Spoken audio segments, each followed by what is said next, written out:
Mr. Clark, thanks for joining us. You represent Tom Mortier. Explain to an American audience not as familiar with euthanasia as practiced in Europe, his experience with European euthanasia laws.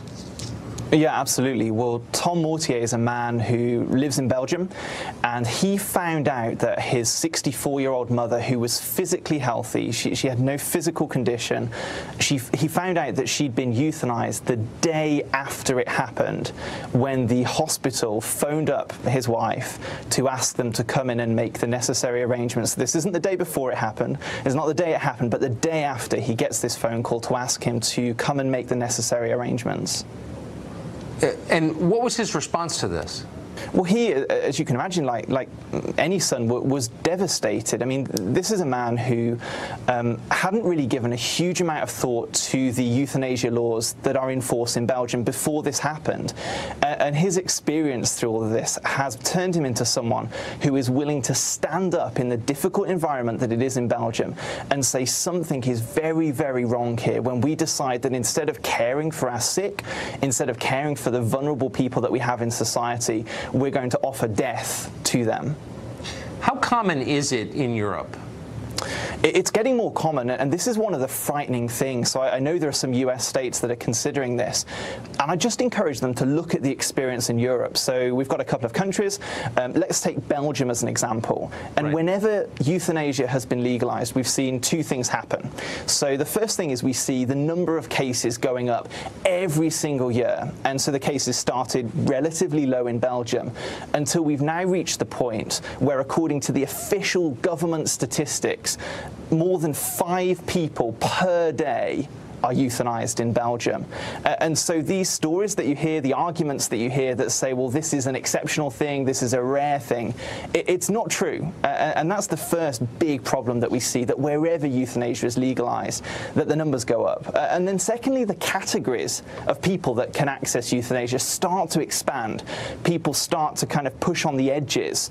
Those that originally said, well, this is going to be really, really rare, start pushing out. So again, let's go back to Belgium and see what actually has happened. So 2014, Belgium extended its law to allow child euthanasia, so there is no lower age limit in Belgium at all. A child, as long as they understand, whatever that means, that what's happening to them, can choose to be euthanized. And then most recently I saw a proposal in the Netherlands for people who are just tired of life. So no physical condition, no mental condition, just people who are tired of life. And so this is what's really sinister here, because you see a law that people argue for as an exception, but that is never what it becomes, and you can see that pattern wherever euthanasia has been legalized. So a particularly sinister element of this is the economic part of it. So it's obviously much cheaper to kill people than to treat them, either for their diseases or their depression. So isn't there a built-in incentive on the part of the state that is providing health care to do this because of the cost savings? Well, absolutely. I mean, you and I both come from places that have an aging population. People are getting older. And a very, very real concern is this so-called right to die that people talk about, that doesn't exist in international law. This right to die actually very quickly becomes a duty to die.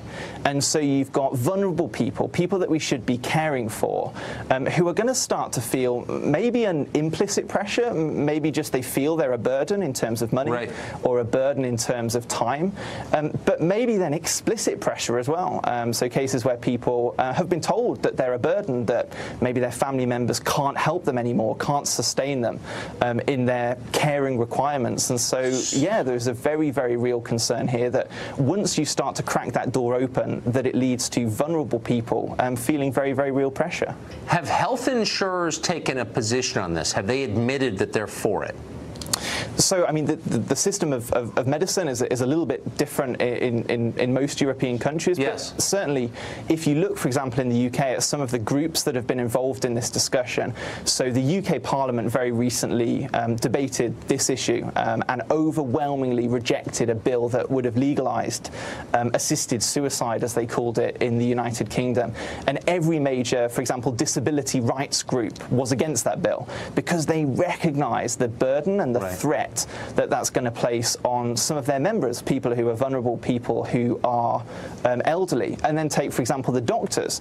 The World Medical Association has consistently said that euthanasia is inherently unethical. It's not something that should be promoted because governments have an obligation to protect life, not to promote or to assist in death. And yet that's exactly what we're seeing happening in these European countries. And we're going to see more of it as the costs go up. Thank you very much, Robert. I appreciate that report from Europe.